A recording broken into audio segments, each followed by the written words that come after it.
ନମସ୍କାର ସାଙ୍ଗମାନେ। ଜୀବନଟା ଏତେ ସହଜ ନୁହେଁ, କିନ୍ତୁ ଏହା ଏତେ କଷ୍ଟକର ମଧ୍ୟ ନୁହେଁ ଯେ ଆପଣ ହାରିଯିବେ। ସାଙ୍ଗମାନେ, ସଂଘର୍ଷ ହିଁ ଜୀବନ। ନଦୀ ଯେତେବେଳେ ପାହାଡ଼ରୁ ବାହାରେ, ସେ କାହାକୁ ପଚାରେନି କି ସମୁଦ୍ର କେତେ ଦୂର, ସେ ବାସ୍ ଚାଲିଥାଏ। ସେମିତି ଆପଣଙ୍କ ଲକ୍ଷ୍ୟପଥରେ ଯେତେ ବାଧା ଆସିଲେ ବି ଅଟକନ୍ତି ନାହିଁ। ସାଙ୍ଗମାନେ, ଆପଣ ଲକ୍ଷ୍ୟ କରିଛନ୍ତି ସମୟ କାହା ପାଇଁ ଅପେକ୍ଷା କରେ? ଆଜି ଯଦି ଆପଣ କଷ୍ଟ କରିବାକୁ ଭୟ କରିବେ, ତେବେ ଆଗାମୀକାଲି ଆପଣଙ୍କ ପାଇଁ ଅନ୍ଧାର ହୋଇଯିବ।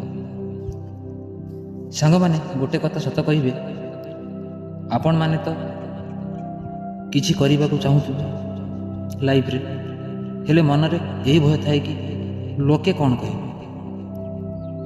ଲୋକମାନେ ତ କହିବେ, ସେମାନଙ୍କ କାମ ହେଉଛି କହିବା। କିନ୍ତୁ ଯେଉଁଦିନେ ଆପଣ ସଫଳ ହେବେ, ସେହି ଲୋକମାନେ ହିଁ ଆପଣଙ୍କ ପାଇଁ ତାଳି ମାରିବେ। ଯଦି ସାଙ୍ଗମାନେ ଆପଣ ସୂର୍ଯ୍ୟ ପରି ଚମକିବାକୁ ଚାହୁଁଛନ୍ତି, ତେବେ ପ୍ରଥମେ ସୂର୍ଯ୍ୟ ପରି ଜଳିବା ଶିଖନ୍ତୁ। ହାରିଯିବା ବଡ଼ କଥା ନୁହେଁ, କିନ୍ତୁ ହାର ମାନିନେବା ସବୁଠାରୁ ବଡ଼ ପରାଜୟ। ମନେ ରଖନ୍ତୁ ସାଙ୍ଗମାନେ, ଆପଣଙ୍କ ଭାଗ୍ୟ କେହି ଲେଖିବେ ନାହିଁ। ଆପଣଙ୍କ ଭାଗ୍ୟ ନିଜେ ଗଢ଼ିବାକୁ ପଡ଼ିବ।